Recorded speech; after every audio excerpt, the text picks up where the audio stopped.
Hello again, folks, in 113. Today we're going to be covering section 2.3. According to the calendar, we are right on schedule. It is Thursday, February 18th. So we're doing section 2.3, right? Made it through another week, right? So cool. Snowing outside. Well, actually it just stopped. Now it's just ice. We're going to have to go heave-ho again a little bit later. I kind of like doing it, to be honest. Just because you get to go outside and play in snow, you know? It's kind of an excuse. Even if it is heavy. He ain't heavy, he's my shovel. Alright, the packet of material that I have for you today includes, firstly, this diagram. I left it purposely blank. I'm gonna project this in a moment and then just put some headings and some information under it, here, and here. This is about Venn diagrams, which you've probably heard of. Here's a blank if you don't feel like drawing out a square or rectangle every time you do one of these problems. Then there is a similar looking drawing here, which is to describe 4 different situations in general. There's names for it. I don't feel it is super important, but just in case it comes up in your homework, you'll have the label for the situation. All right, we'll get to that. Then there's the probably more famous or infamous, depending upon your perspective, of Venn diagrams with 2 sets in them. Section 2.4 would be 3 sets. We'll get to that. Another table like this, just to collect some terminology. And another diagram like this for deciding whether you have an intersection or a union, especially, and complements. I hope it doesn't seem too redundant. And of course, if you are not happy with my explanation, this is stolen from the textbook. So I took the relevant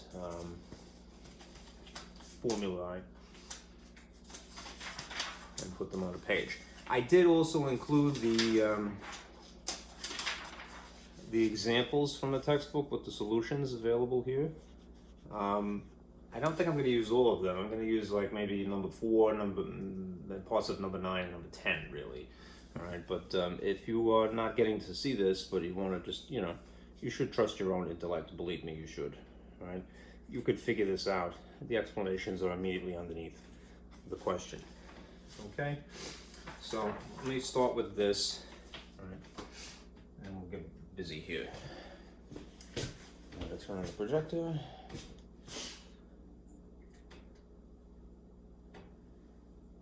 Let's hit the button again. Okay. Wear my glasses. Oh, they're there.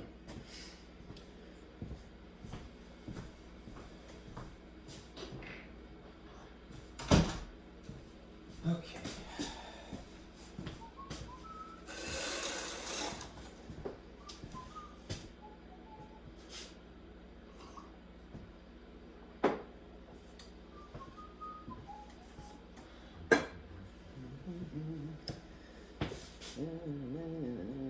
Alright.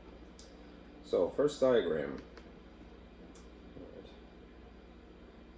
Let's take a look at this. Yeah. Okay.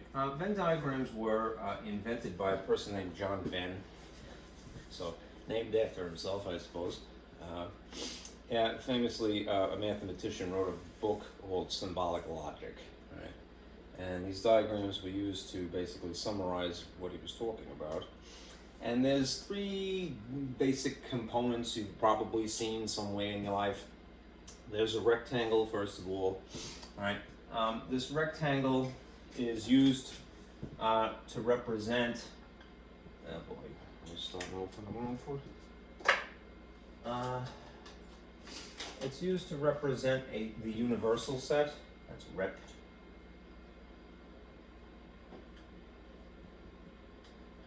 Remember, the universal set is all the parts in the box. So, I mean, that's a silly analogy, perhaps. But I always think of it as like, because it happens to be rectangular, right? It's like a board game or a box of Legos or something. So, the universal set is everything that you have to work with, right? In the box. You know, take the lid off and do whatever you want. All right? And it's denoted by letter U in the corner. Now this is slightly unfortunate because the symbol that is a U shape looks very similar to union, which you have heard of, I'm sure. All right, but they are in fact different things. So perhaps outside of my sketch here that I did with PowerPoint, maybe put a little flair on this U. We'll call it a capital, but it looks more like a lowercase, just to distinguish it from the union symbol, right? We want universal letter, yeah. Hopefully that is visible. That's gonna do some time in the cup there. All right, then the next thing is, if you were to specify not the whole contents of the box, so to speak, but just some subset, right? You would use a circle, right? So what does a circle represent? Right. The circle represents a subset, right, within the whole. Okay, within the universal set. And this is denoted by a capital letter.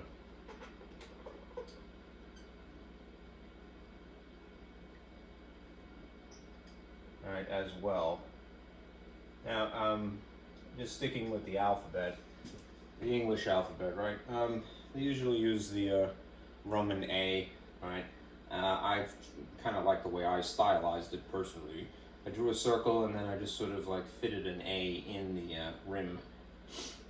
You don't have to do that, but it's good just not to confuse it with an actual element that is in it. A lot of times they are letters also.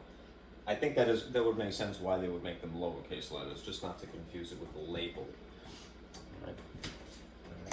Lastly, let's see if this is cooperative today. I don't want this here. I have a brush I use to clean my eraser.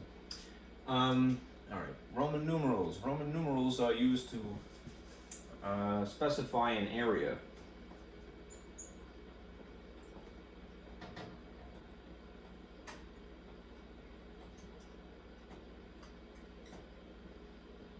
Within the schematic, within the diagram. So, and they don't use the word area so much as they use the word region, but it's the same difference. All right. And it's usually, at least right away, it's usually no more than 1, 2, or 3. When we get into 3 sets, then you can have many more. All right. In fact, you will be, very rarely will you ever get up to 10.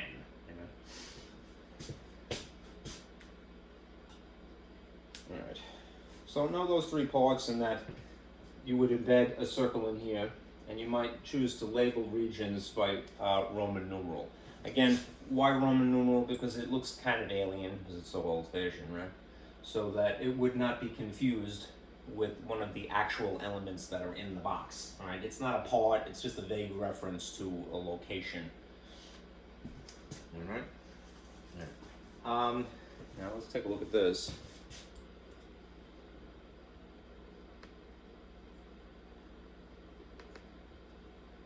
There are 2 templates, and it's really that one that I'm interested in right now. The blank one, to illustrate. Let me get rid of this. What?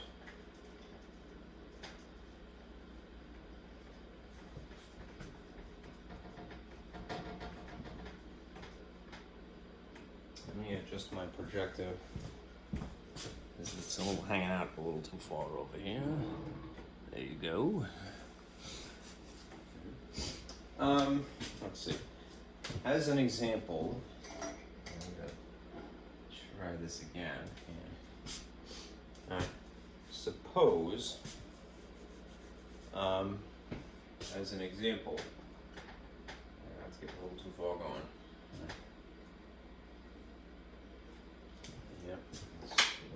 done now.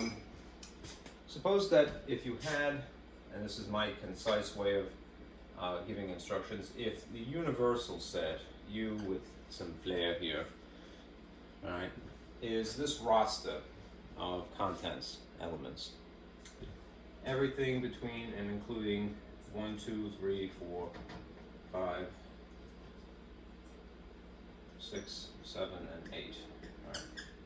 If this is the universal set, right, then you could randomly write those Arabic numerals inside this rectangle. All right. If that and a set, a subset specifically, includes the evens 2, 4, 6, and 8. We can illustrate their relationship using a Venn diagram. Right? This is very mathy, not so verbal, right? Right? It's kind of the bare bones information. This is a set. We know by now that a capital letter refers to any set, right?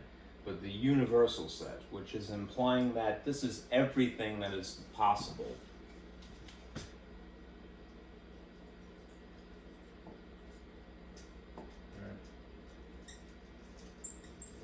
To work with, right? The universal set.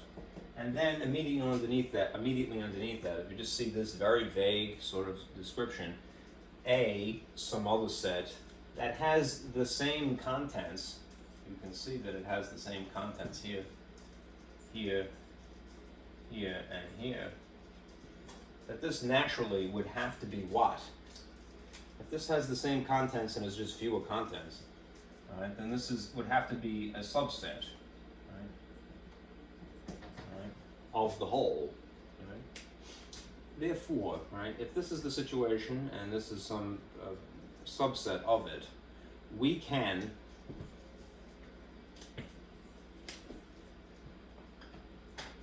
illustrate, right, their apparent relationship, right, using rectangles, circles, and if necessary, Roman numerals. In this case, it won't be particularly necessary. All right. What I would do is start with a circle. Now, you know what? I don't want to go crazy, but I did actually have a stencil at one point. I think I'll just try this freehand.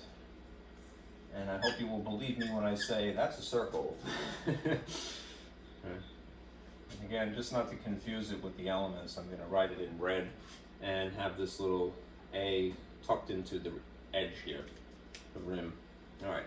Now, let us list the contents inside the A. All right. I'll use black. 2, 4, 6, 8. They don't have to be in a straight line, but that's kind of neat. All right. And then 1, 3, 5, and 7 would be outside of the circle. Right? They could all be piled up on one side. They could be on opposite sides. This, to me, is the most plain way of writing it. Right? A has fewer elements, all of which occur in the universal set. And therefore A is a proper subset, right? If we wanted to take the illustration and then explain it using symbolic logic symbols, all right, then we would say A is a proper subset of U, all right? A, the thing written first, is a proper subset. That's the symbol of U, second. Remember the sideways sort of horseshoe shape, right? Without the equal sign immediately underneath it is specifying that it's a proper subset, meaning that it doesn't look exactly like the original U here. Okay? If you've never done this before, it certainly does take some getting used to, all right? So, stick with me, all right? We'll go through several of these, and eventually you'll start to get more comfortable with it. It's a little alien, as many things are at first. All right. Basically, just think about it this way. All right. There's the very mathy, for lack of a better phrase, concise, hieroglyphic way of talking about the situation. There's probably the slightly better way of writing it, the roster style. The roster style of set notation here. And then there's the drawing, right? And I personally kind of like the drawing. I just realized that it takes a little getting used to as well, right? As long as you know what the three pieces do, rectangles, circles, and eventually Roman numerals, all right, you might start to figure this yourself. All right. Now let's take a look at this next illustration. Schematic here. There's basically 4 situations that you have to look out for. Cases, shall we say. Erase this.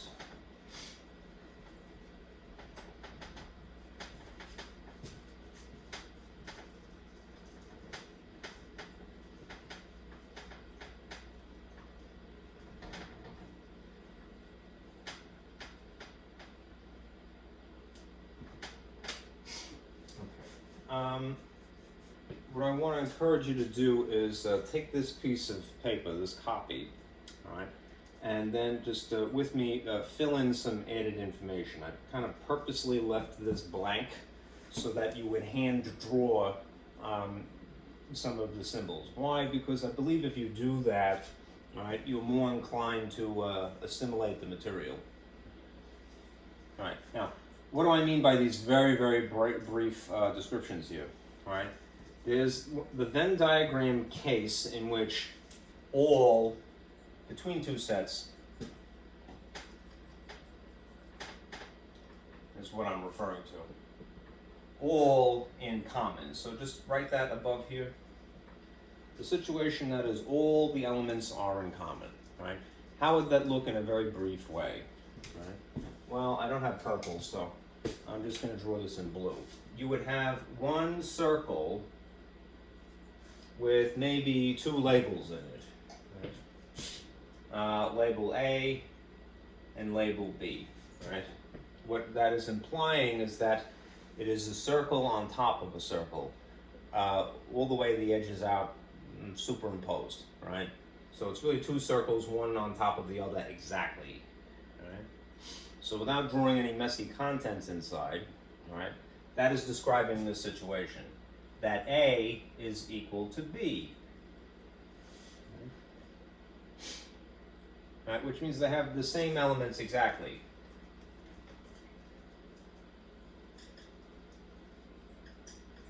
Exactly and entirely.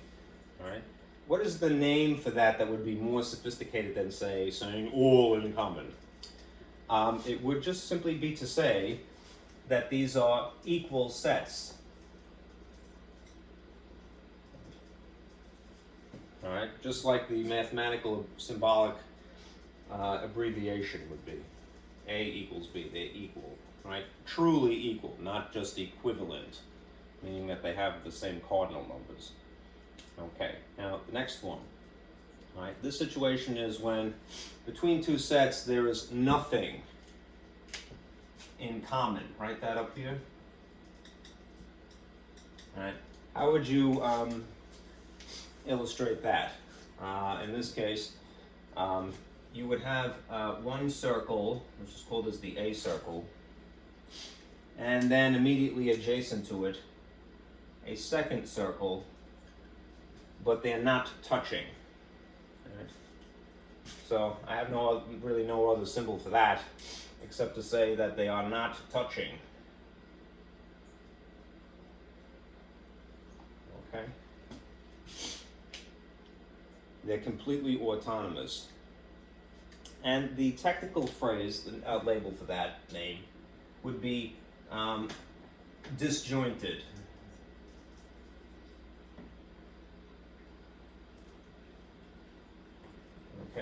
So we either have right now, we either have everything in common, in which case we say that they equal, or they have nothing in common, which would be disjointed. Okay? Then there's two other situations potentially. This abbreviation that I came up with probably needs a little refinement. So let me add two little insertions here, there, and another one down here. All right. This is again, we're discussing between two sets of elements. Right. All of one is part of the other. It's probably a better way to say that, but this is what occurred to me. All right. All of one is part of the other. We could just say all is part. All right. To be concise. How would you illustrate something like that? Well, depending upon which is which in that scenario, draw a B circle here, and then inside of it, entirely inside of it, but not taking it up on the edge, draw a smaller A circle.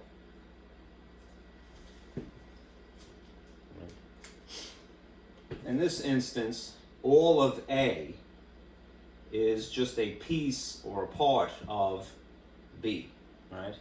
If they were entirely, the same contents, and maybe not some other random thing in here, right? It's like germs in a petri dish, right? Then we would have this situation instead. This is a unique situation.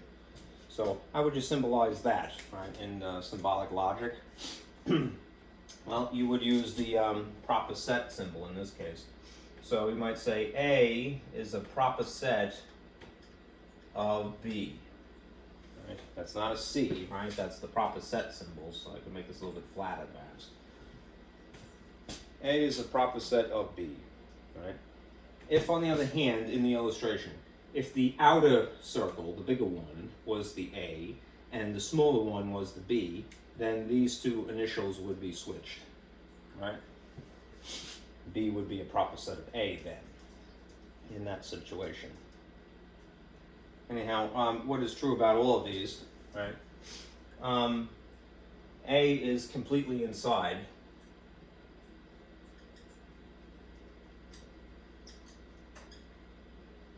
of B. Right. And the technical term that we have for this, in this situation, these would be proper subsets. Right. A is a proper subset. I want to say that you will see in your textbook that they just generalize in this case, because it really does depend on which letter is written first. So we're going to call this, to be more vague, subsets. These are subsets. All right. In this unique situation, it is specifically A is a proper subset, not just a subset in general. All right. One more of these, and this is probably, of any of these situations, the most famous, the most well-known situation.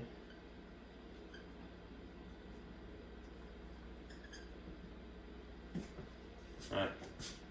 When we're considering a situation of two sets, right? When it's not everything, it's not nothing. It isn't all of one as part of the other. It's just that there's something in common. So let's write that here. Something in common.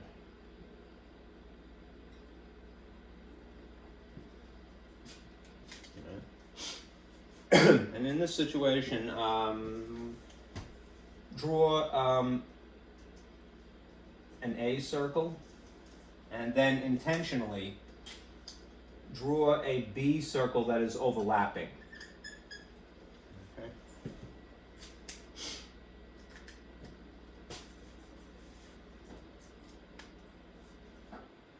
All right. And just to describe it, there's an overlap. All right. So there are several elements in between. Elements that are shared.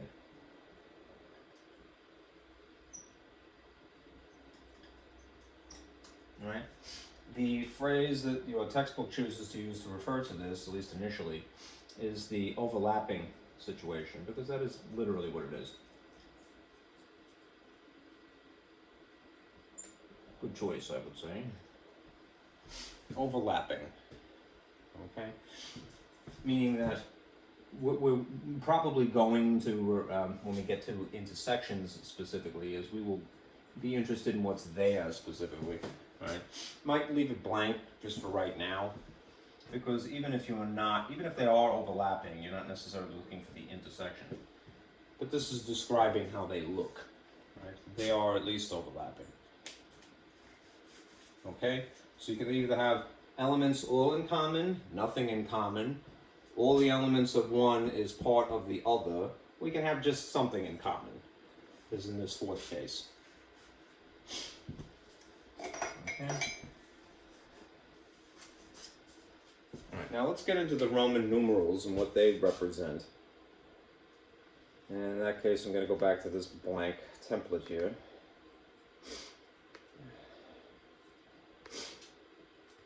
Let me just zoom in on that just a wee bit. That's a little too much. All right, close enough. This is the the pretty famous situation, the most well-known. We have two sets involved, not just one, as a subset of another, of the universal set. Let me get a sip of water.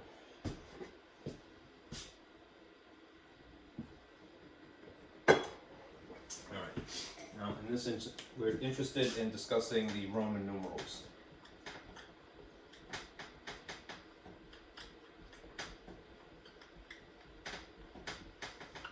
And what part they play in this story here. All right. The Roman numerals, again, they refer to, they're not an element, right? These are not elements. They're just labels.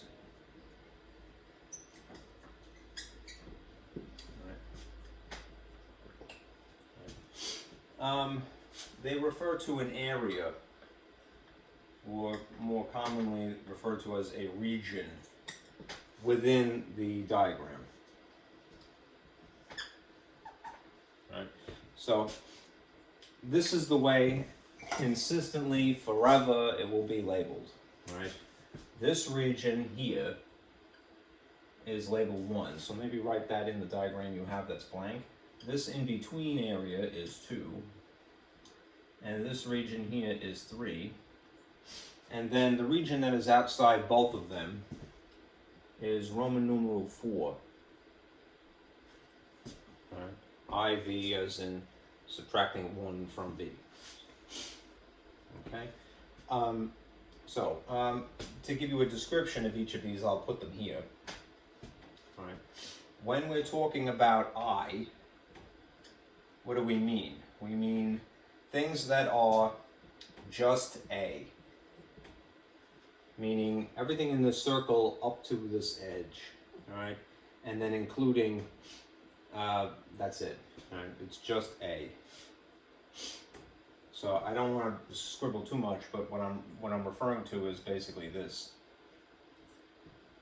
Even though A extends beyond that perimeter edge there, we're not going into region 2 because we're just talking about 1, right, for the moment. So that is I is just things that are in A. Just in A. Okay? I may end up erasing a lot here. All right. When we're talking about region 2, all right, this is basically A, and I'm going to specifically use the word and, B. Right? A and B. So that is just this portion of the show here, right? That overlap, just the overlap. Okay. When we're talking about 3, you could probably guess this is just B, right? Or just in B. which in that situation would be, again, from the overlap, but not including it, to there.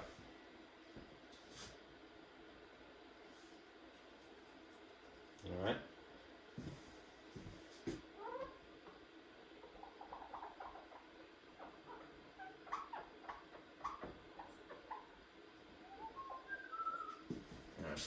And then there's Roman numeral 4. All right, this is everything not A or B. So the region of elements that is neither A nor B.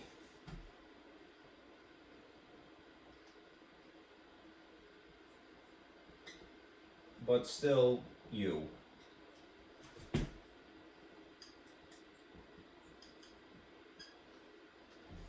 There's U again with a little flare, really referring to this particular U, right?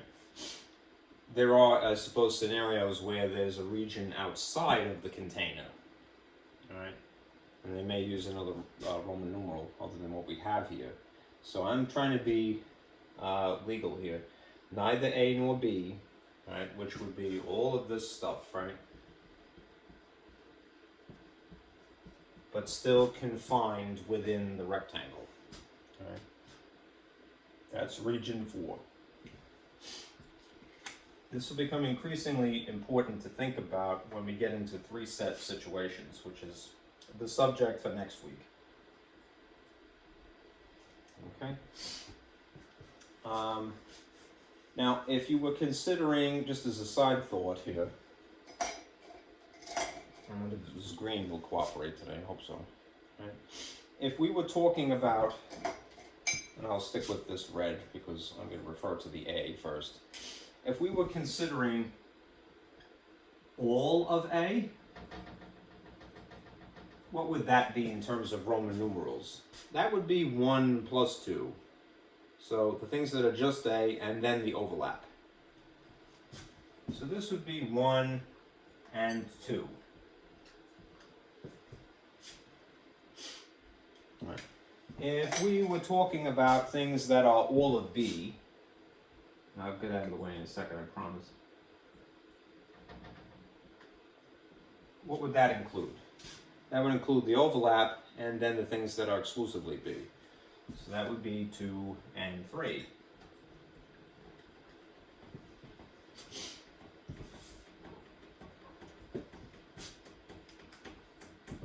If we were considering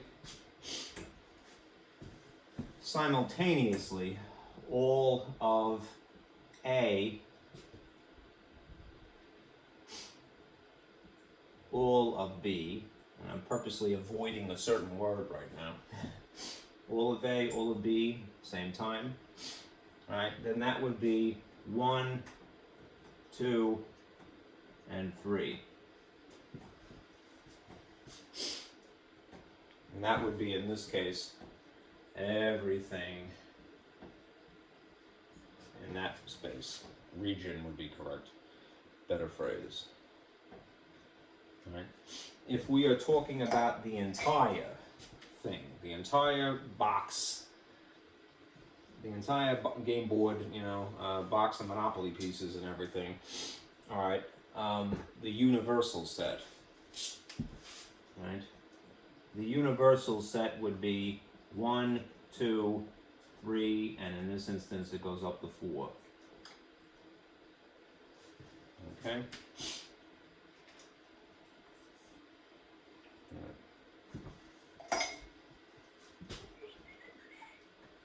And then in theory the whole region would be, the whole thing would be shaded across the board here. Literally across the board. Alright, so there's a summary of how the Roman numerals would be utilized. Let's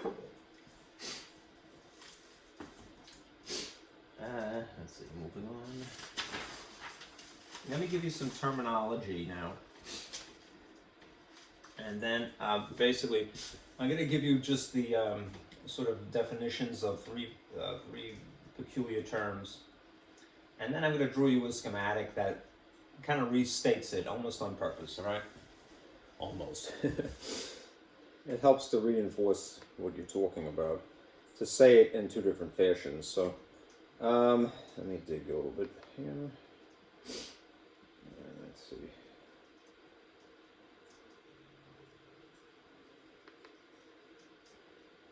I'm just looking for this diagram. There we go.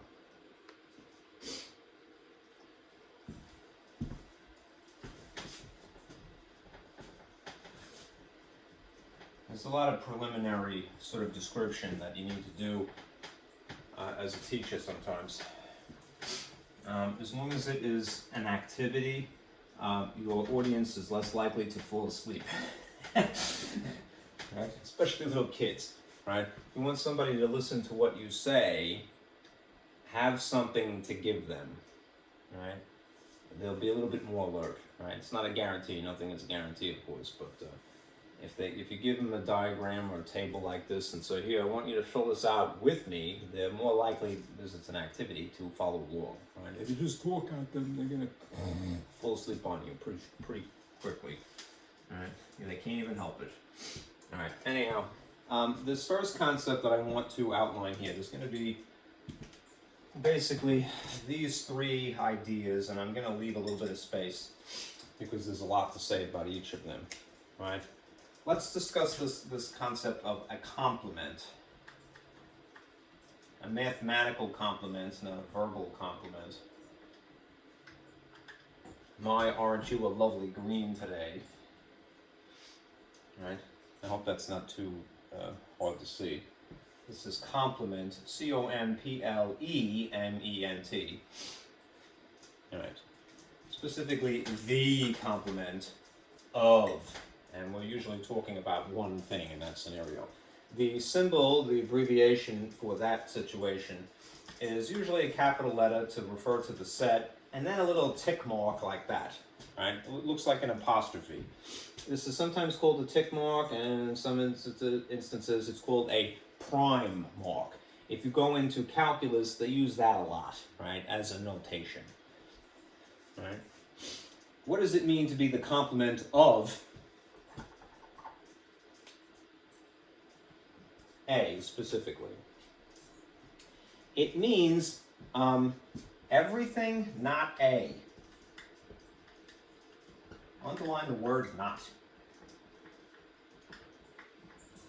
Right? Somewhat ironic, right? You see the letter A and you're not actually talking about it. Right? So it is. Right?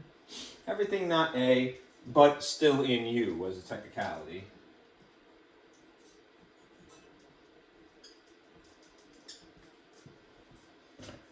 I'm trying to use green just because there's going to be three distinct things here. All right. There is that way symbolizing it, the abbreviation, if you will, A prime.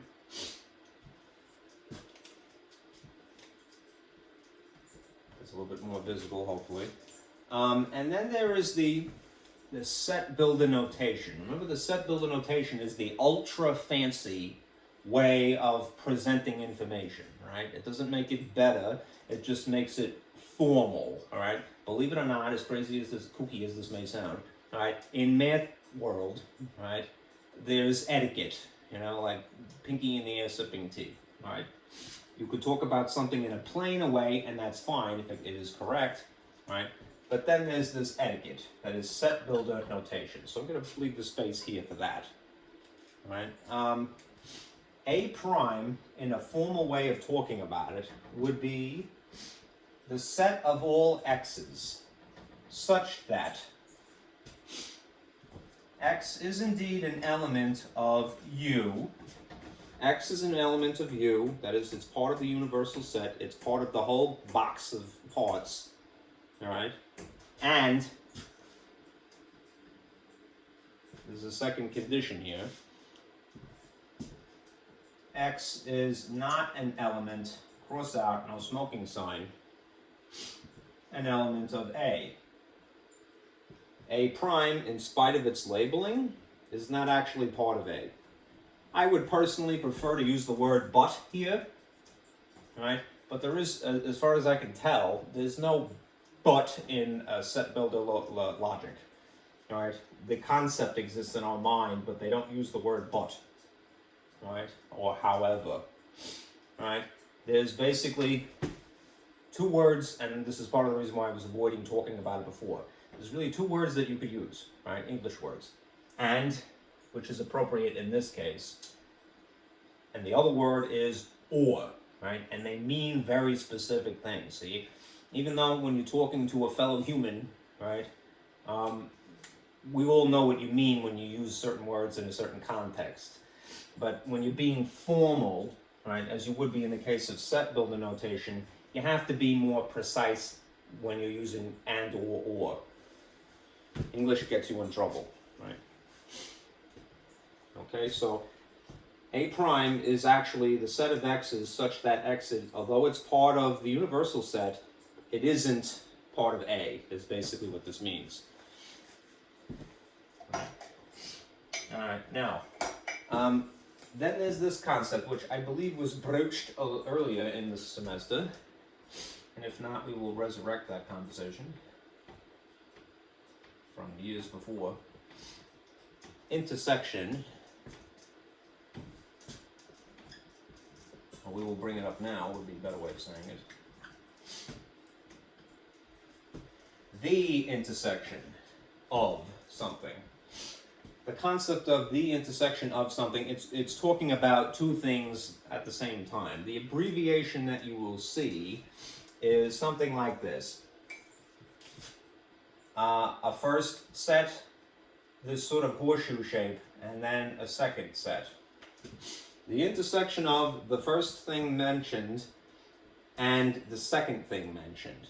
And in this instance, you want to affiliate and use exclusively, if you can help it, right, the word and when you're referring to an intersection, right? It does mean something specifically, and implies intersections.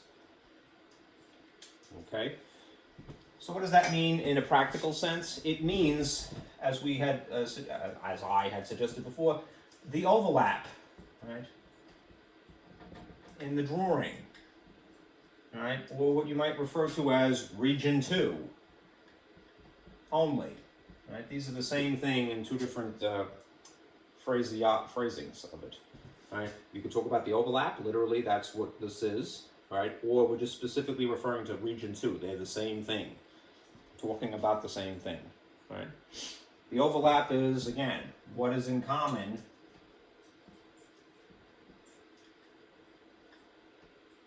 to A and B. Right. Now, as for the set builder notation, I'll put it here. Right. This is, again, just if it happens, if you see it, you just won't be scared. You'll go, all right, I know what it is. It's this situation. All right. That's the only reason I really mention it. All right. The intersection of A and B, horseshoe here, is what? It is the set of all x's such that x is in, some number, right? Such that x is an element of A. X is an element of A. Lunated epsilon is what that symbol is called. And, purposely using the word and, x is an element of B. This implies that this is an intersection. Technically, that implies that this is an intersection as well. It's just referring to perhaps a different region.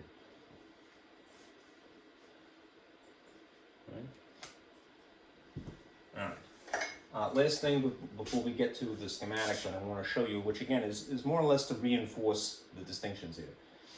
All right. There's this concept, union, which again I do believe I brought it up at some point. The union of.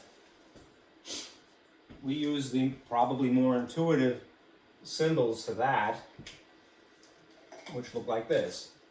A union B. I'm exaggerating the size of this because I want it to be obvious what I'm talking about. U looks like a U shape, right? Intersection looks like a horseshoe. It's more or less that shape upside down. Okay?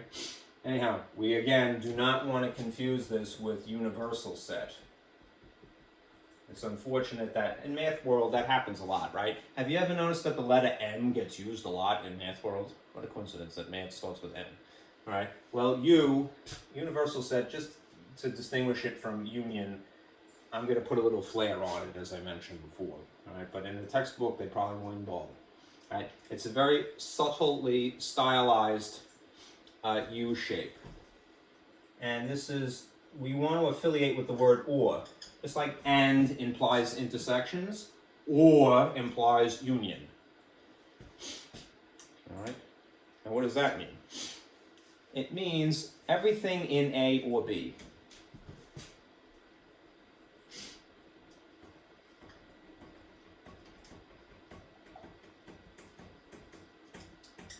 Everything from A or B.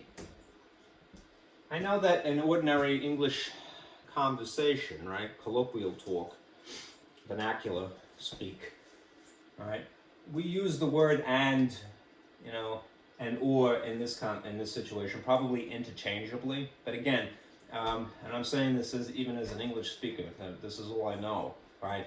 It's problematic. English as a math teacher gets you in trouble all of the time, right? Try to limit yourself to using this word, right? Don't get mad at somebody if they don't use that word, but just try to tell them that we're specifying this for a job, right? Everything from A or B, okay? What does that mean? It's probably a little bit more intuitive if you refer to the Roman numerals, believe it or not, right? That means 1, 2, and 3 regions, right? All right, whereas the intersection is just region 2 specifically. All right, how does the set builder notation look in this situation? The union of A and B, A or B, right? The union of A, B, perhaps that will get me out of trouble, is the set of x's such that, I hope my cup is not in the way here, x is an element of A, or x is an element of B. When we think of the entirety of something, it is very easy to go, why can't I just say the word and? All right, because we're trying to distinguish this situation, which is unique, the union situation, from this situation, which is sadly similar, right? We're trying to make some distinctions, so we're trying to limit ourselves to using this word when we're talking about that, and this word when we're talking about that. Yeah? All right, so do beware. All right, now let me give you actual Venn diagrams to reinforce what we're talking about here. All right, now I'll give you an example of each.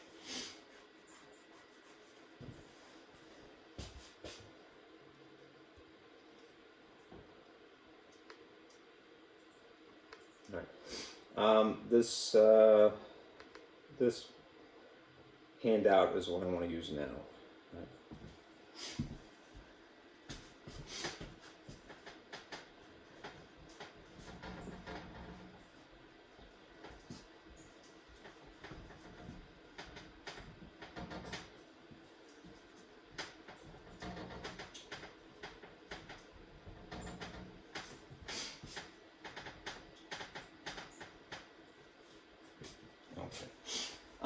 Let's talk about a set and then the complement, right? The basic situation of this, I'm going to try to stick with green again, is, again, there's the set, which might be labeled A, right? So draw a circle in the confines of the rectangle that is the U, right? And hopefully that's not too smudged. I think I may have to fix the camera focus a bit. All right, draw a green. Well, there's not to be green, but draw a circle here inside the U rectangle, and then to imply the complement, put a little A prime outside of it. All right. In this situation, what is the actual complement? The complement is everything that is not the circle, right? So if I were going to shade it, it would be the cross-hashed, somewhat cross-hashed region here. Like that. Looks like a Scottish plaid now. Okay, good job, Ziegler. Okay.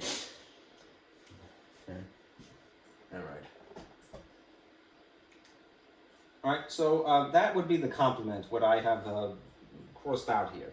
All right. Suppose you had this situation. I'm going to put it, I'm running out of space, so I'm going to try to confine myself to what I'm talking about. Geez, green really sucks all the time. When I try to use green, it's always a lousy marker.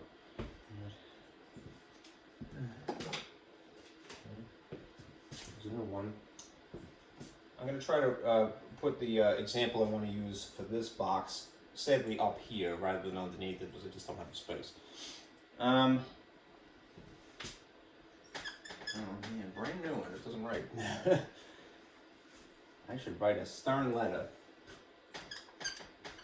to the company that manufactures these, Expo.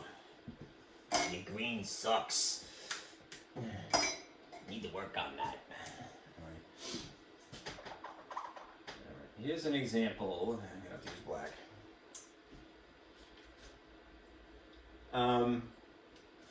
If U, that's the universal set, is equal to all this stuff I'm going to put in roster style here. 1, 2, 3, 4, 5, 6, 7, 8. And A is, again, the evens, 2, 4, 6, 8. Right. What is the complement A prime equal to? All right. Well, what we could do to illustrate is this. All right. I'll put it down here. All right. We have, again, our red circle. Now, stubbornly, I want it to work because I don't want to confuse it with that. Draw again as best you can. I'm going to press really hard. Let's get this to right. A. And then I'm going to put the contents of A, which are 2, 4, 6, and 8, the evens, inside here. 2, 4, 6, and 8. And then I'm going to put what's left over, all right, the odds, 1, 3, 5, and 7, all right? What is confined by the rectangle is everything, right? 1, 2, 3, 4, 5, 6, 7, up to 8, including 8. But what is confined to A is just the evens. So if we're talking about, again, this cross-hashed area, region, that is the things that are not A, otherwise known as A prime, if we're going to specify in roster form what is not A, the complement of A, alternatively phrased, right? What would I write in roster form? Right? 1, 3, 5, and 7, comma, comma, comma. All right? Because those are the things that are sitting in the cross-hashed area. That's what I'm getting at. Okay? Now, if you have an intersection, and I'm going to give you the drawing in this case. You have in the intersection, well, inside the union, the universal set, you have a circle A, and then overlapping it intentionally, you have a circle B, and then these are the contents as they are written. It's hard to see in the dark. 10, 12. I'm going to squeak 14 and 15 in here. And then 12, 16, and 17.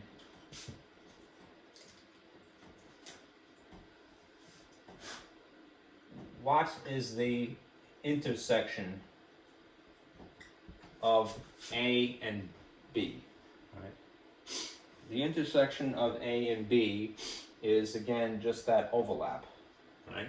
So what are the digits that are sitting there? It would just be 14 and 15. It might be hard to see because of the projection, but the number 14 and the number 15 are the only two numbers out of all of those mentioned that are actually in the overlap. So your union is very short. Pardon me, your intersection is very short. It's just 14 and 15 as a roster. Hey, Mom. Okay. All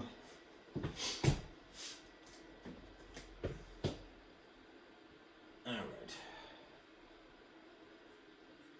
A, and then B here. This is a unions example.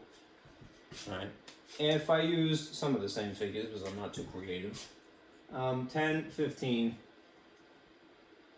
5, and 20 inside, and then 30 and 45. I'll just recite it again. 10, 15, that's a 5 and a 20 in the overlap, and then 30 and 45. If we are considering what the union is now, that is symbolized A union B. What are those figures? Right? What are those elements? Well, it would be everything, and yeah, I'll be a jerk. I'll throw another number in here, 7. Right? It would be everything not including 7. Right? Because it is just the things that are in here, here, here, here, and here. Right? Region 1, 2, and 3, not the things outside of them. Right? 7 is again confined within the whole box, right? But it's not within A and B, so it's excluded in this roster. So you would say, if I'm going to put it in numerical order, 5, 10, 15, 20, 30, and 45.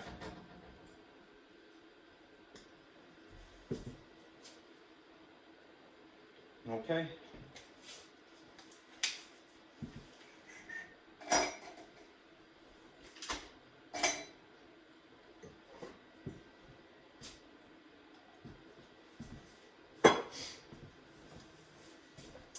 So this is basically a visual aid with unique examples to reiterate the descriptions that you had just seen.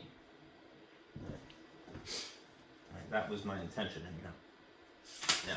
Now, let us finally do an example, and we'll further reinforce this. Now, to that end, let me pull up the portion of the examples packet that is really immediately important, right? I want to do this problem, number 4, with you specifically, because it's quite involved. No, I don't want to see that.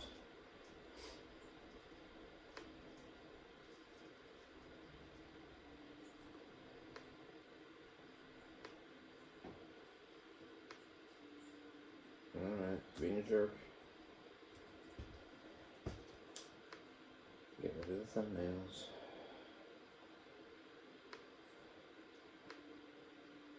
Okay. This one. No, come on. Oh, Jesus, this is annoying today. Forgive me. That's a bit brighter, isn't it? This one. That's all I want to see.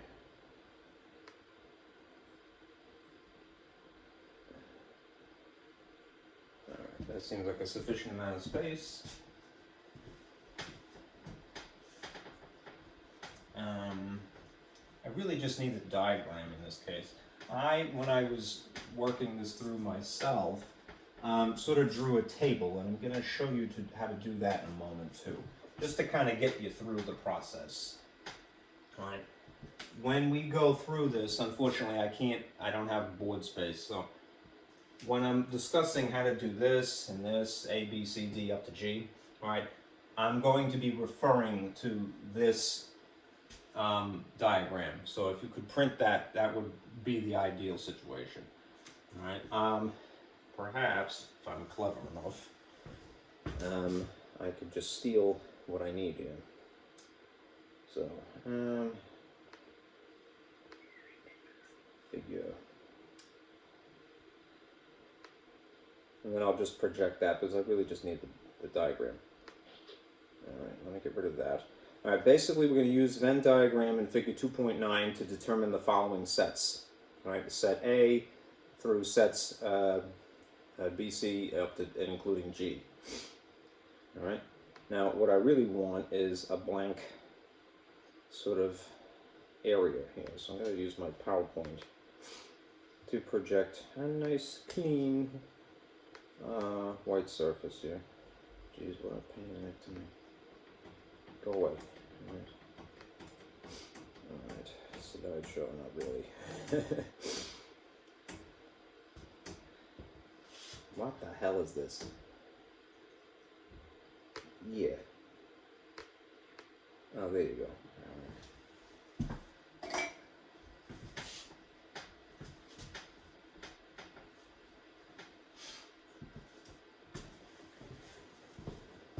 Sorry, bear with me.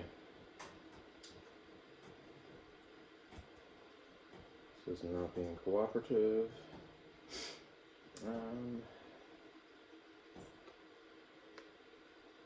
There's my picture. I'm just going to put this off in a corner somewhere.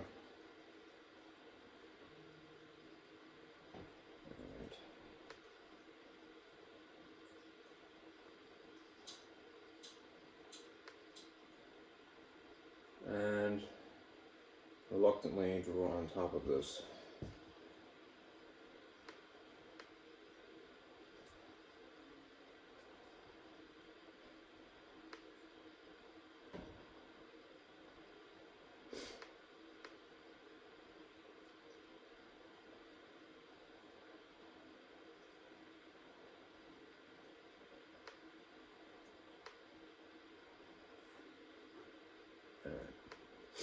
That should suffice.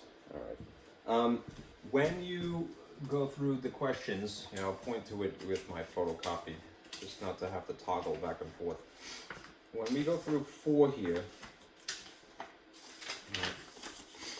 all right, we're going to be answering basically what the sets would be for you, for question A, D, B, C, D, and so forth. All right, and we're going to be using this schematic. All right, so this Venn diagram. Right.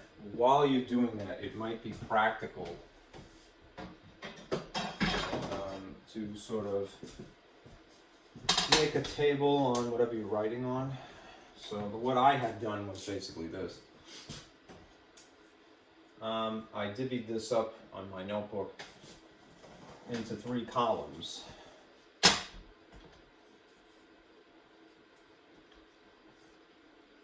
And I encourage you to try that yourself. All right. The first column would be what the question is actually about. This is example 4. What we're looking to find. All right. Then what it actually means. And then what the answer would be. All right.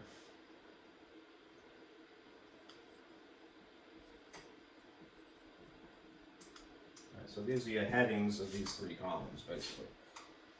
All right.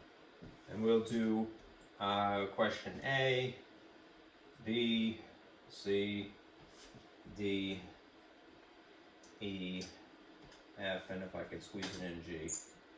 Otherwise, I'll raise something. Okay?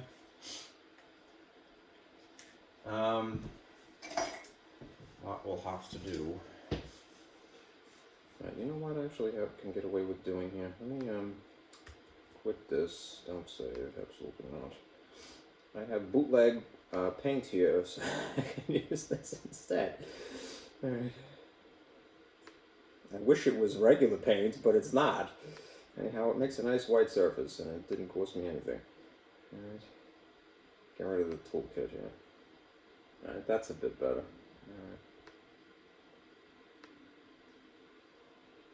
Alright, so here we have a set A and a set B within the boundaries of the universal set. And as you can see, it's a jumbled mess of interesting game pieces here. You have a hashtag symbol here, which we used to call pound back in the 90s, right? And we suddenly changed not calling it that. these are the regions. Remember, the Roman numerals I, 2 I's and 3 I's, they're just a label. They're not actually one of the elements. All right, and then you see 9, triangle, square, circle, 3, question mark, and 7. All right.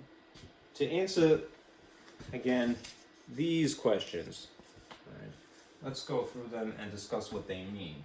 All right.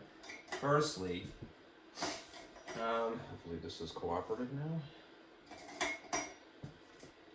We're going to be looking for, well, what is U? Right? This is question A, right? And U, of course, is the universal set. Right? The universal set is basically all the parts in the box. Right? Let me see if I can sort of go through this line by line, and I'll just move my little game board here down here, so we need to move it again. All right, everything, and I'll just write it in roster form, that is in the confines of U would be listed in roster form, right? That's the most specific way to refer to the parts, right? You could do it in any order you like, because it's a jumbled mess to begin with, but apparently there's an 8, and this is supposed to be a hashtag. So start with the things on the outside, maybe 8 hashtag, 9 triangle, square circle, and I'm not using commas like I really ought to be, just because it's a little bit hard with a chisel tip marker. It would make it look like it's an element here. I don't want it to be. So 3 question mark and then 7. All right, so that should be the whole kit and caboodle. All right, if you put it in numerical order, it would be what? 3, 7, 8, 9, question mark, hashtag, triangle, square, circle. All right, those are all the parts in the universal set, the whole box. All right, now if you were looking for A specifically,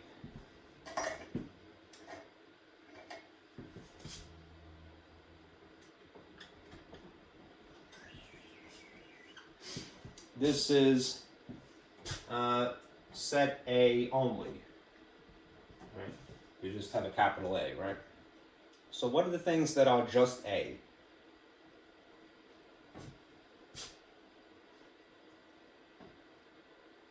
Well, let me not use this word because I think it might be a little misleading. Right? Set A is all of it, you know?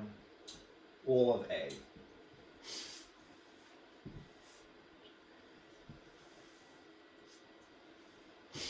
All right? What are the things that are encapsulated by the blue circle, essentially? 9, triangle, and indeed the square and the circle. So in roster form, it would be these elements. Right? And now it gets interesting. Question C is not asking about B, it's talking about the complement of B because it has that prime mark. Right?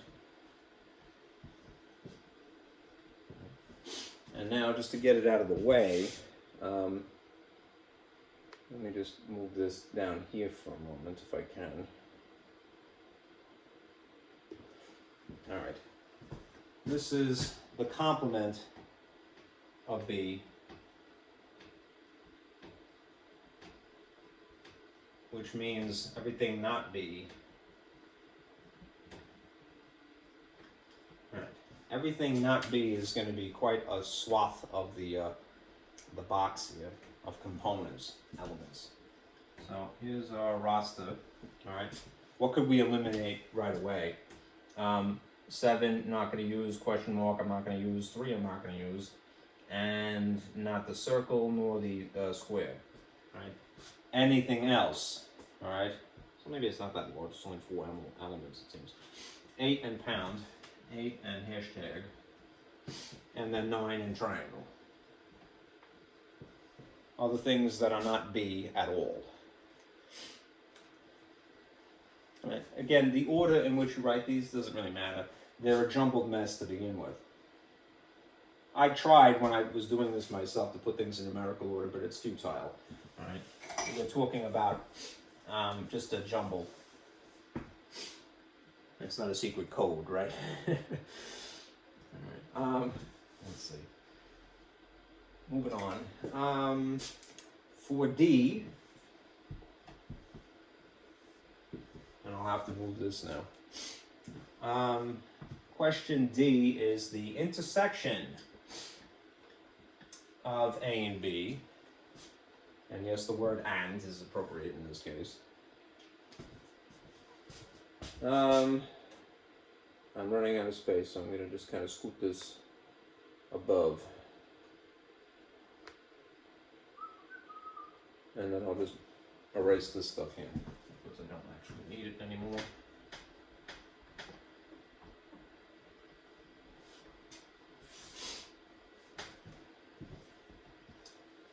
All right. This is the intersection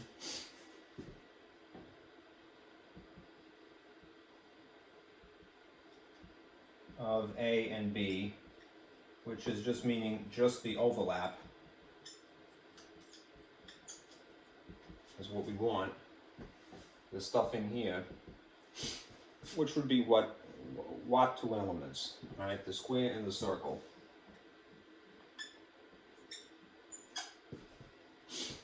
Okay.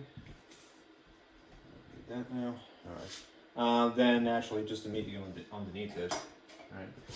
E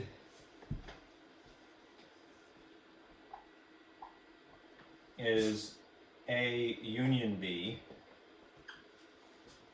which means A or B.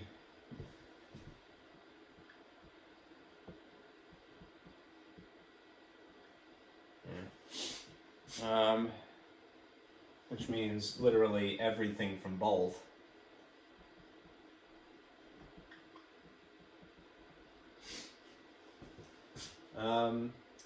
And this would be quite a lot more stuff, right? 9 triangle, square circle, 3 question mark 7. Okay. Then the last two, which are hanging off my board here, I think I'm gonna, I'll do F and then I'll put G up here. F looks like this, right? It's weird. It's encapsulating what appears to be a union again of A and B, A or B, right? But it has a prime mark. So what does that mean? It means the complement of union A, B. Right, which means not those elements. Okay, so if you stare at the union that we just concluded, 9 triangles, that's a square, I swear. It's a drunk square, what is that? All right, circle 3, question mark 7. All right, what are the things that got excluded from that? All right, there were 2 elements that were excluded from that. The things in region 4, technically, right? So it would be 8 and the hashtag symbol.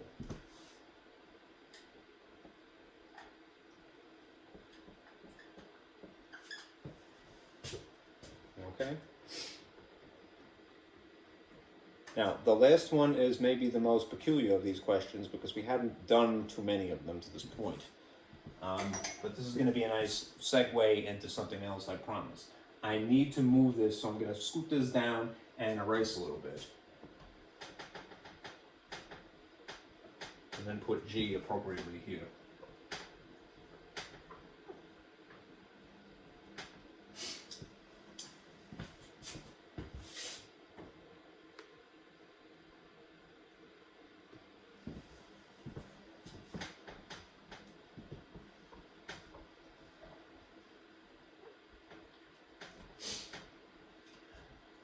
Okay, to answer question G, all right, we would need to look for n, little lowercase n, right? and then encapsulating the group of A union B. Right. We technically already answered this question, and the diagram is not really necessary anymore. Unfortunately, I just erased it, right? What does the N stand for? When you see a lowercase n, it's not talking about natural numbers. This is literally the number of elements.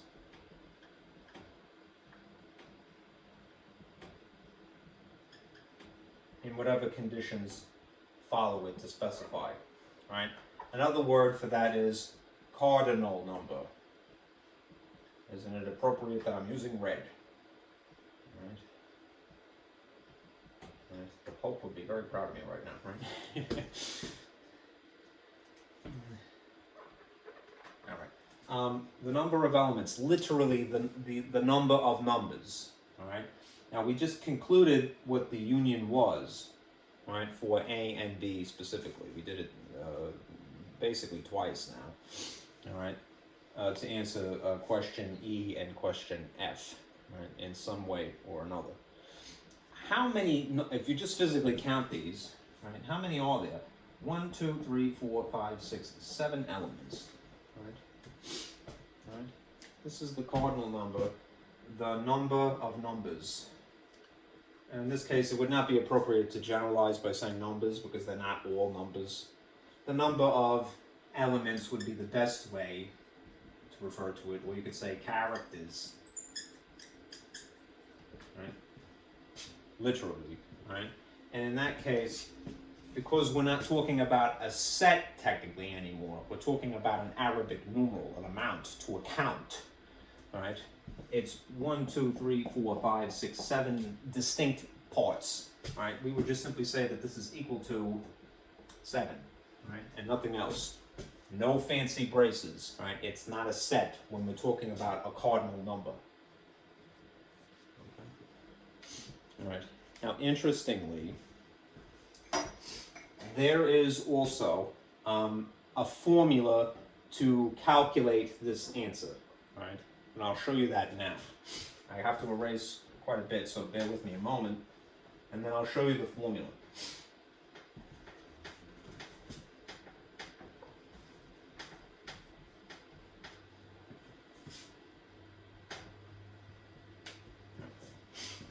This will take a hike now.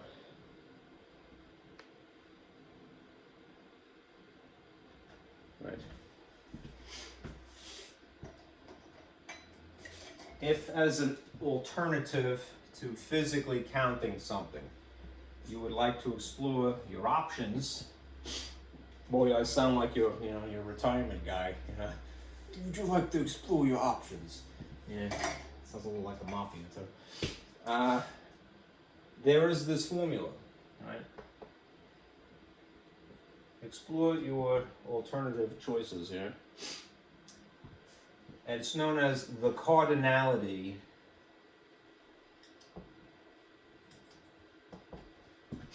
of a union. And it looks like this. We just calculated this anyway, so we already know what the answer is.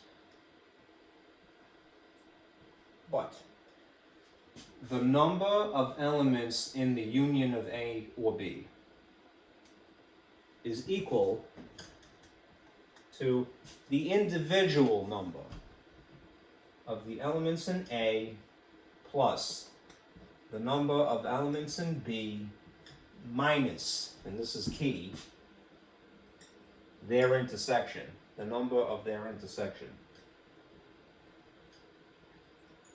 Right.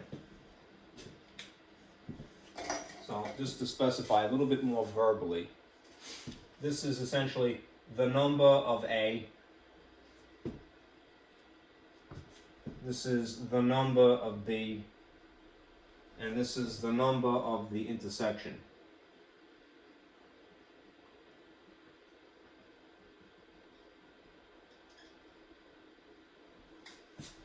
Right. Notice the horseshoe shape versus the U shape up in the front. Right. it's a way of not having to count the elements directly.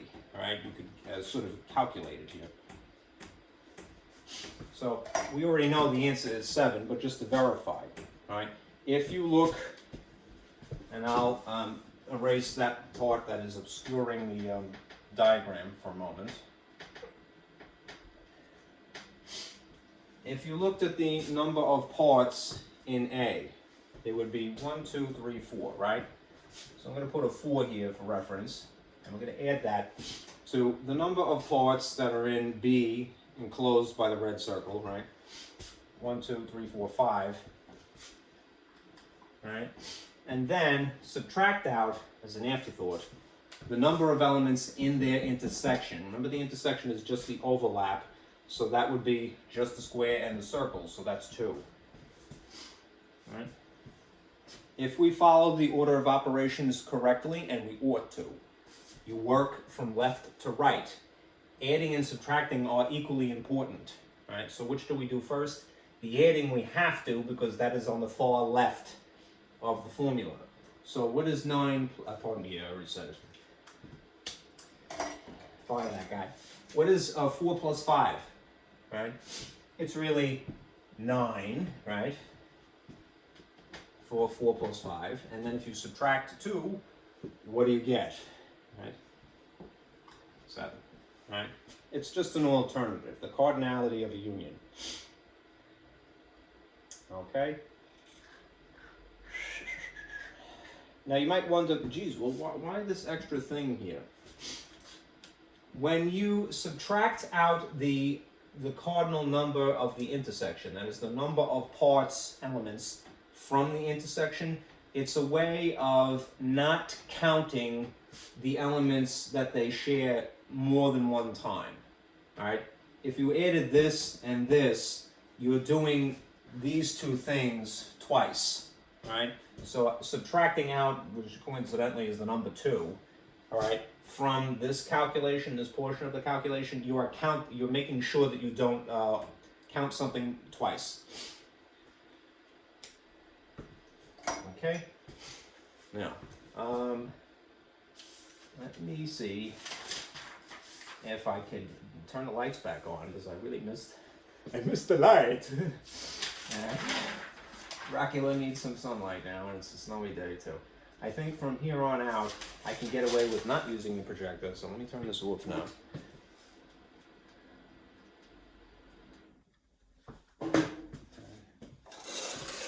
Oh, thank God. And let me get rid of all this stuff here. Quit. Yeah, there we go. Alright, and that's cool too. And that as well. Oh, let there be light.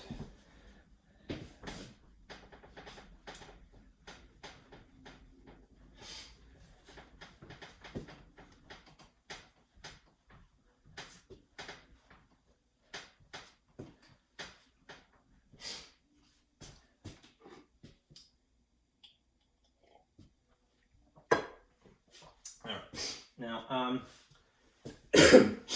let me draw you another sort of overview and give you a little strategy, and then we'll do 2 more examples, then we'll stop. Let's see. All right. What we have been talking about to this point are collectively referred to as set operations.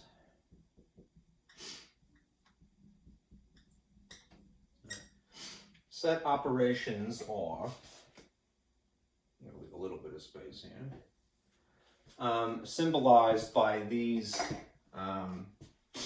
symbols, right? Abbreviated by such. There's firstly complements, which imply a tick mark of some number, you know, or letter. The intersection symbol, all right, the union symbol, and then there are these other 2 which we haven't gotten to yet, difference and cross product, which is really a form of multiplication, if you will.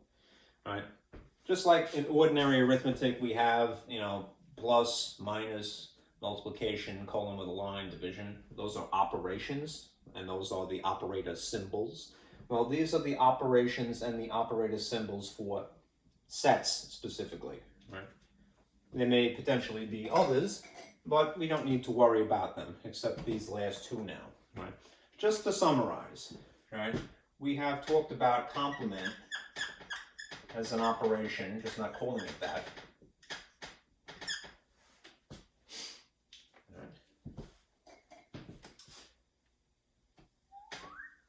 This is one. And intersection, which gets a lot of attention usually.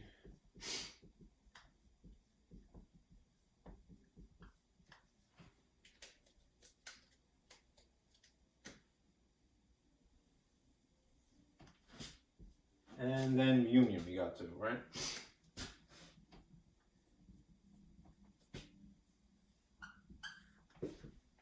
All right. And now what we need to get to, the new things, are difference,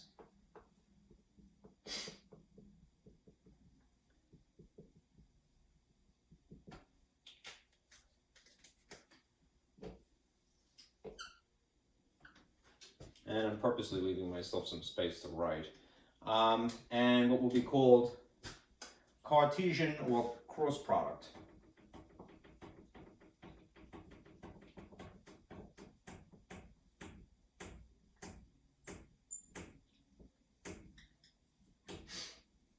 Hence the multiplication x, right?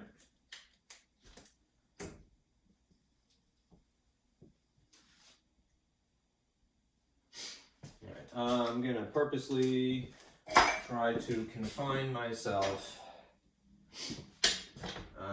to writing about these two things, difference and Cartesian cross product, here and here, because those are the new concepts and there's some strategy that you might welcome. All right, just a little review, all right, to reinforce, all right. Remember, this is, if we're using the letter A, it would be A with a prime mark, all right. If we're talking about an intersection, it would be A intersect B, right? A horseshoe B, if you will, all right. If we're talking about a union, it would be A U B, all right. These would be very similar. You're using two things in tandem, so it would be A minus B, and this would be A XB. Right. And just realize that the order, as it does in these cases, well, in the case of intersection, it really wouldn't, nor in union. But in the case of difference and in Cartesian cross products, the order in which they're written are important, okay? All right. What does it mean? All right, if a complement basically means everything not A, in its most concise way of referring to it. All right. Intersection means the overlap only. Right. Union is what you might call a marriage of the two.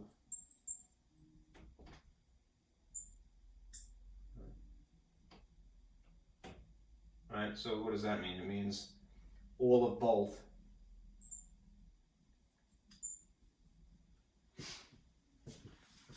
And these things, difference means essentially this: keep only from whatever is mentioned first.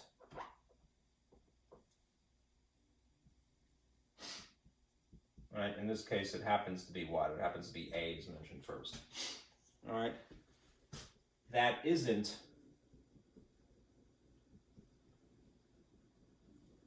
also in the second, which in this case is B. Yeah? Right, that's why the order matters. All right, if I put the B in front and then I put minus A, you might get a different answer. Okay, so you have to be very careful. There's no, it's not commutative. All right, normally subtraction wouldn't be anyway. Now, how would that look as set builder notation, the fancy, ultra fancy way of writing it, it would look like this, firstly.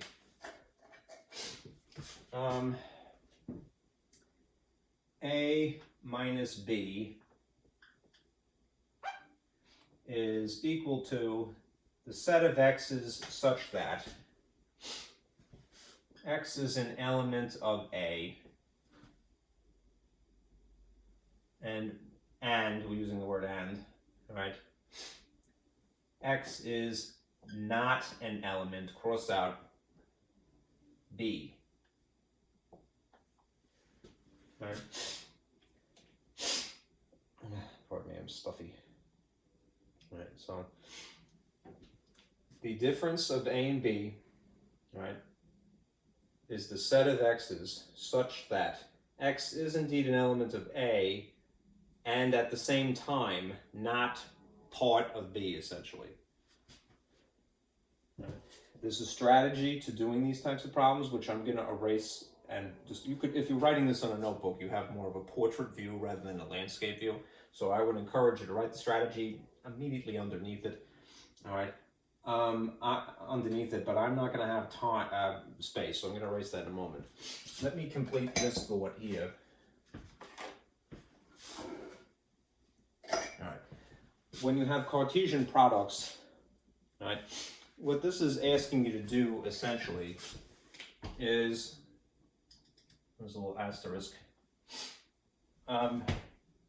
list ordered pairs.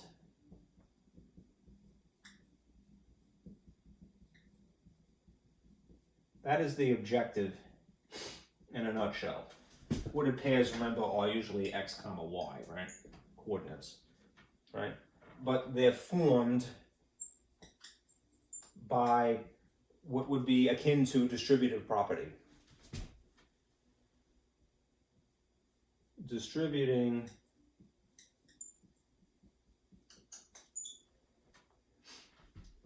elements of the first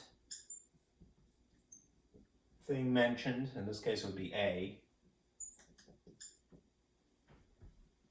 to each element of the second. In this case, in the model that we have here, it would be B. Right.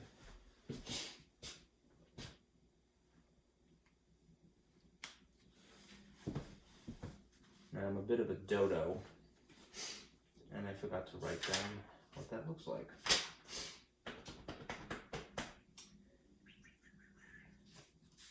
What did I do that for?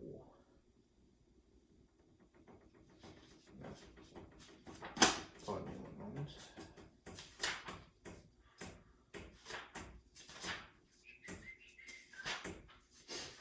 I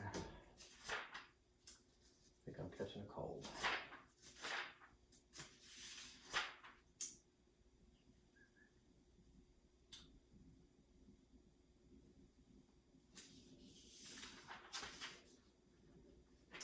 Let me check something. I'm sorry to sort of walk away from you, but I didn't have the good sense for whatever reason when I was preparing this to show you what the formal version of this would be. So I know I have this in an old book. Bear with me one second. I'm going to run upstairs and dig up an old book.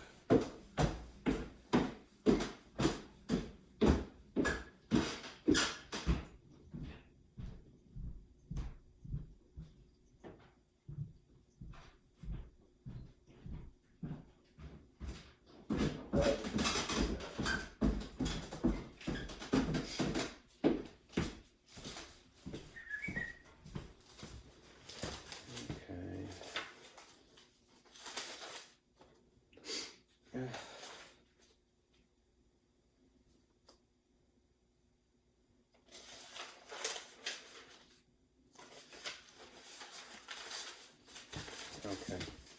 You're probably not going to see this, but I would feel like I'm cheating you if I didn't include that. So I'm going to, just above here, show you what this would look like in set builder notation, right? If again, this is basically listing ordered pairs. a concise way of talking about the ordered pairs relevant to Cartesian product would be like this. Right? I'll put it in blue. A cross B would be equal to the set of ordered pairs x comma y in parentheses, is like so. Right.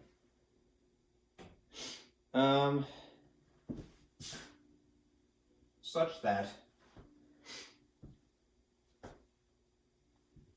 x is an element of A and y is an element of B. I believe that is correct. Okay. Again, you're really not going to be responsible for something like that, but this is the fancy way of writing this. Okay? And sometimes, I mean, as long as a person is comfortable with the translation from what is just a plainer way of speaking to a very formal way of speaking, this formal way of speaking is really ideal because it is more concise, right? Unfortunately, the conciseness of it can be obscuring a little bit. Anyhow, x is taken from A essentially, and y is taken from B in this particular arrangement. That's why I say first and second. There's no commutative property of Cartesian products, right? The order in which you do stuff does matter. So if you put the B in front and the A after it, you're going to, in theory, get a different answer. Okay.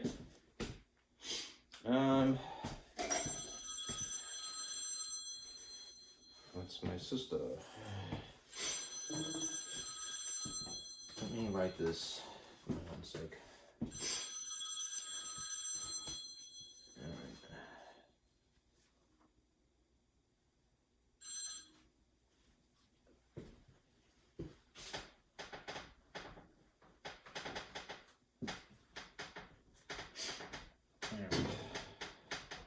Now above these, I'm going to write the strategy for each when you're dealing with it, and then we'll do some examples, and then that will be it.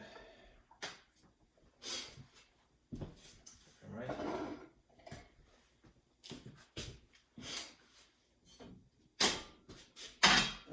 Just to extend this line a little bit further here.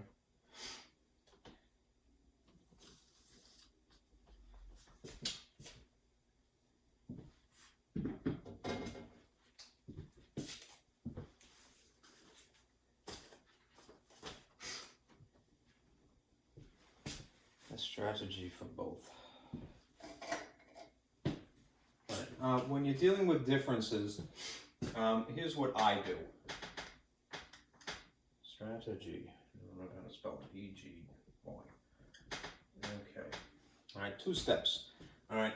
Number 1, when you have the, presuming you have the rosters of each of these, so the lists of the set elements from these 2 things, A and B, the first thing and the second thing, however they're labeled, right? You want to basically cross out, all right, the matches. Okay? That will help when you're trying to figure out what the solutions will be. And then 2, for your own sake, circle the leftovers in A, right? Those will basically be, those things that are in A specifically, whatever is mentioned first, those are your answers, okay? Just for the sake of space, let me erase this now.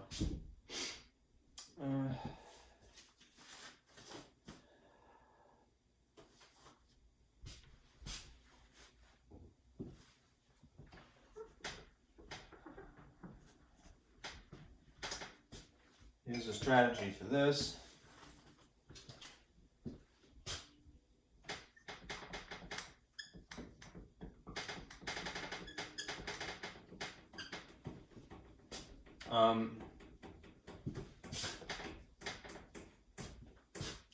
You might stack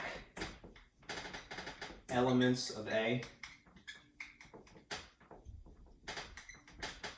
That is whatever is mentioned first, all right? And then 2, draw arrows. I find that when you write things sort of vertically rather than sort of horizontally, it's a little bit easier to draw arrows. Draw arrows originating from A, the first thing, to each B. And I need to erase this.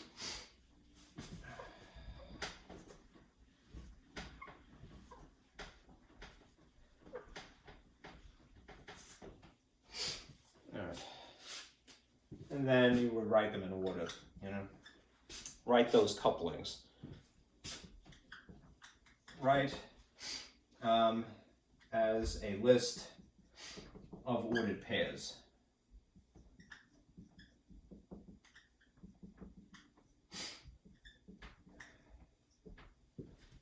All right, so this has served me well, and I hope that this serves you well too. Let me see, my sister must have sent me a message here. I'm sorry. Please, not an emergency.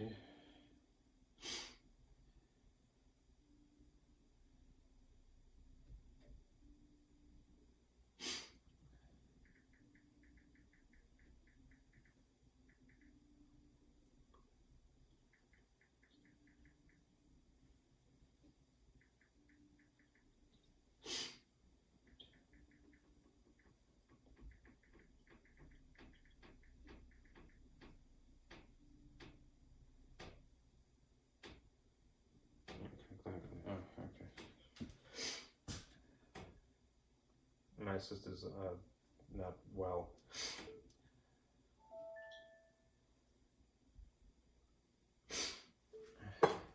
Physically, I mean, so I'm a little worried. That's my older sister. All right. Anyhow, we're going to do a problem to illustrate difference, and then we'll do a problem to illustrate Cartesian product. All right, and these methods work pretty well. Okay. You're going to cross out things that match, and then you're going to circle whatever is the leftovers in A specifically, whatever is the first thing, all right? Then when you're doing the Cartesian products, remember, you want to draw an arrow originating from whatever is first set to each of the things that are whatever in the second set. All right? This is another way of saying first. Okay. Let me erase this, and then I'll give you two examples. I did steal the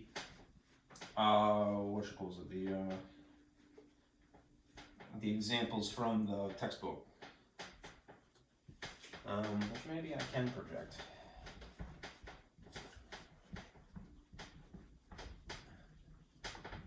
Come on. Okay. Let's see. All right. If you look at in the packet, number 9. I want to do part A and potentially part C here, right? These are interesting. This one especially, the first one. All right, so I'm going to basically write out the characters here because it's a little bit easier than having to contend with a superimposed image. All right,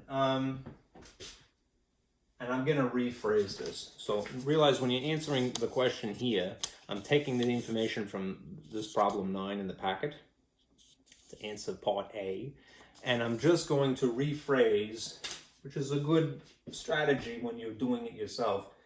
Don't be afraid. Rephrase what is given to you, because sometimes it is, unfortunately, purposely obscure. All right. So the best way to look at example 9, part A, I feel, is this. All right. The information that is relevant to part A is if A is equal to these parts, B, D, E, F, G, and H. And I'm not using this in any particular context. I'm just sort of like writing a code, if you will, right? An algorithm. B is equal to this. A, B, D, H, and I, find A minus B. Remember the order in which these things is written? These things are written is important, right? This is basically question A, summarized to include just the things that are relevant. I know that they mentioned the universal set, and they also mentioned a set that is called C, but we don't care about C if we're just talking about the difference of these two things. Okay, so to borrow the strategy, right, and I will put an empty roster here, and we'll fill it in. All right, step one, all right, cross out the things that match in these two lists. All right, so in the lists of A and B, the things that are the same are the lowercase b's, all right, the lowercase d's, all right, and it looks like the h's. All right. And now, since we're talking about things from the perspective of A, really, right? It's A minus B. All right. We're going to basically now circle, step two, the things that are left over in A, right? The things that are left over in A after our cross out is E, F, and G. Right. So this difference is E, F, and G.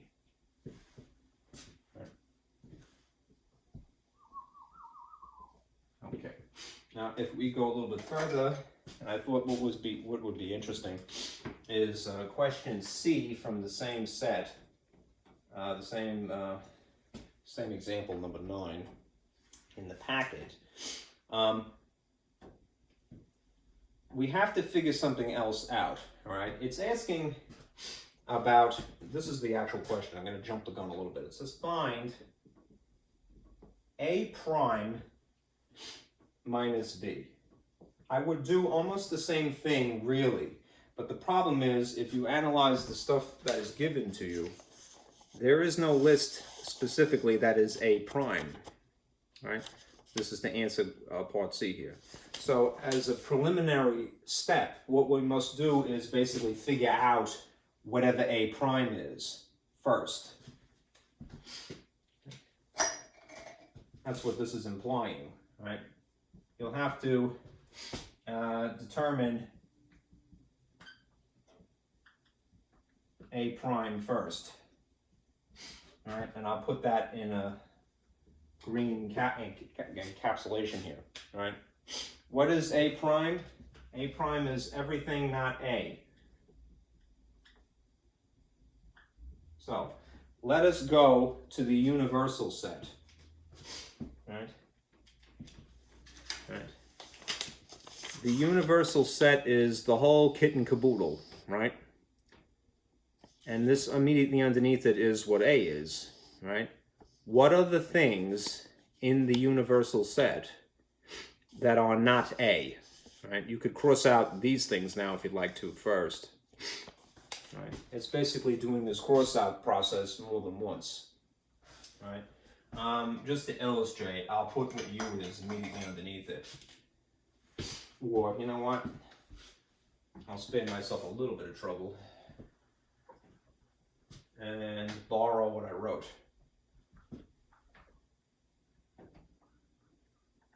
Up here. If A is equal to B, D, E, F, G, and H, sloppily written, and simultaneously U, the universal set, is much larger because it's the whole box of parts. All right. It would be A, B, C, D, E, F, G, H, I, J, K. It's like a Muppet, right? I'm gonna flail like Kermit now. Yeah. Everything from A through K. All right. What we would do to figure out what this is first, all right, is almost the same exercise. We're going to cross out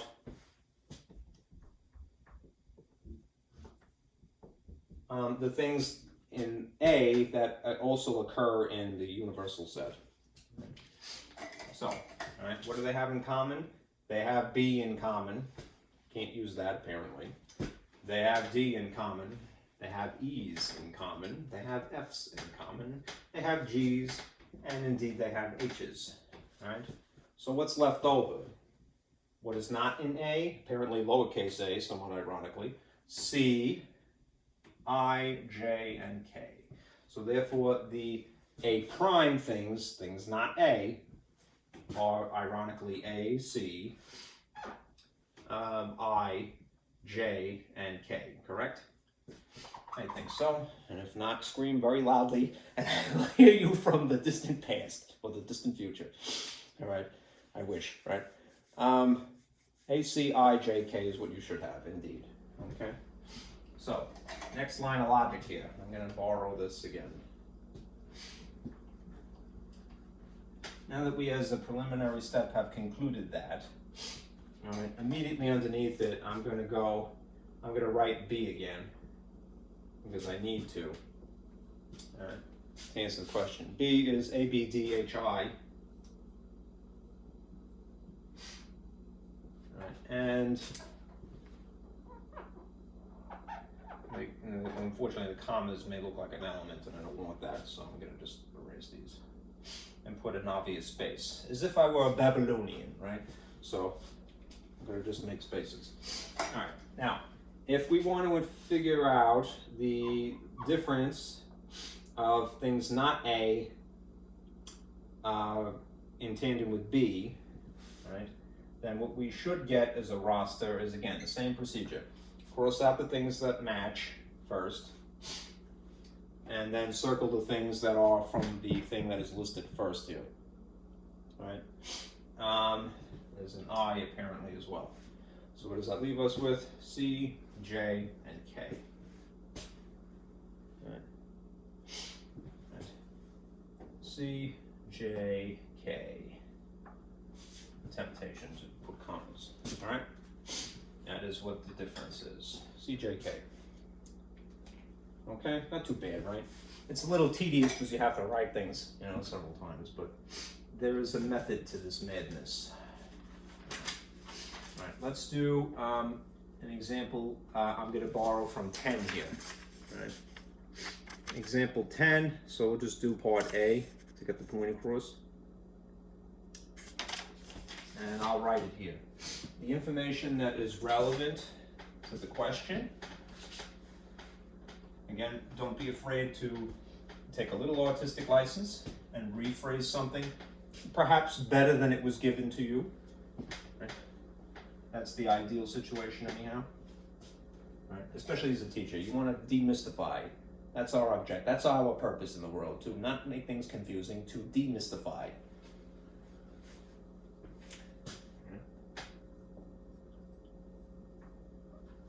Okay? If A is equal to elements orange, banana, and apple.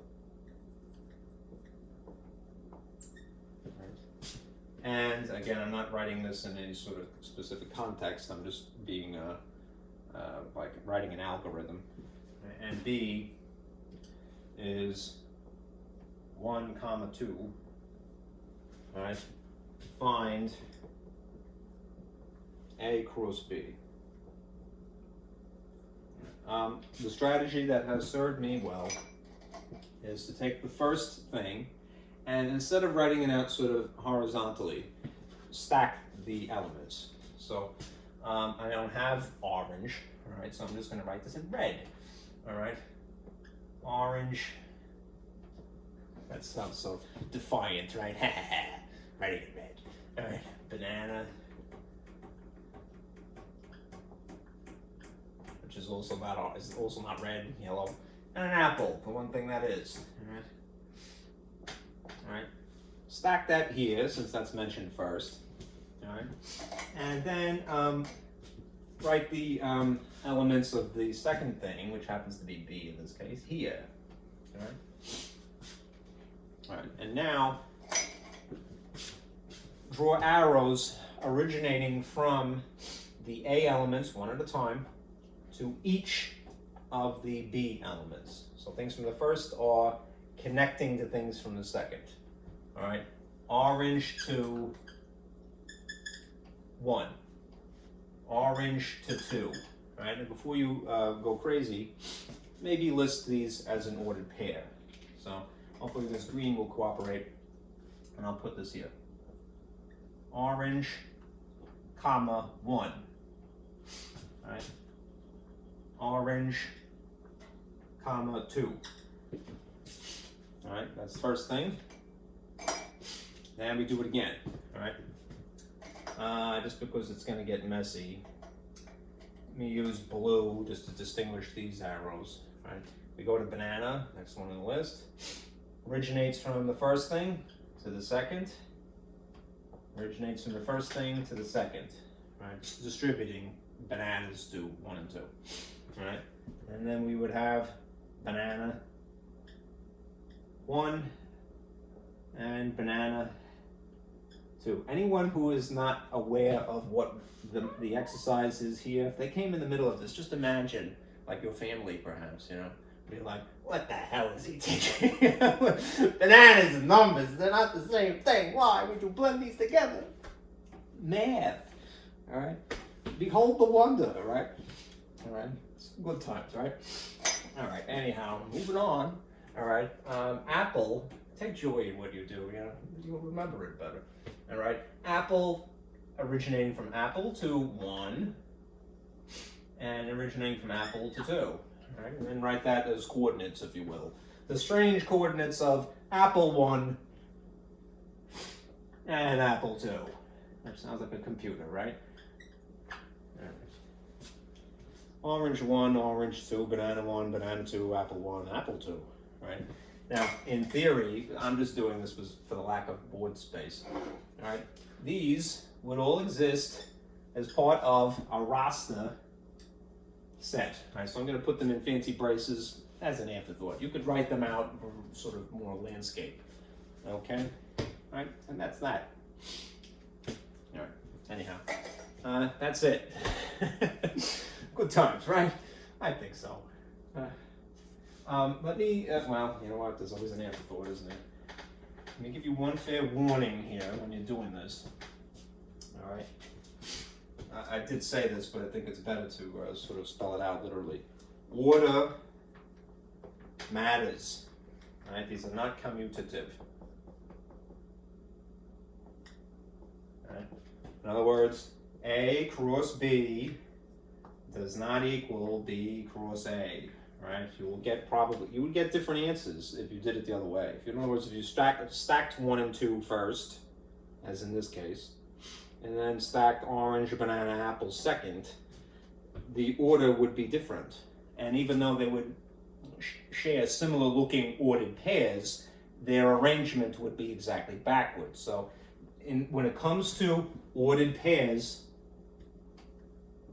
as you see here, and that's pairs, P-A-I-R-S, not pears as in another fruit, all right?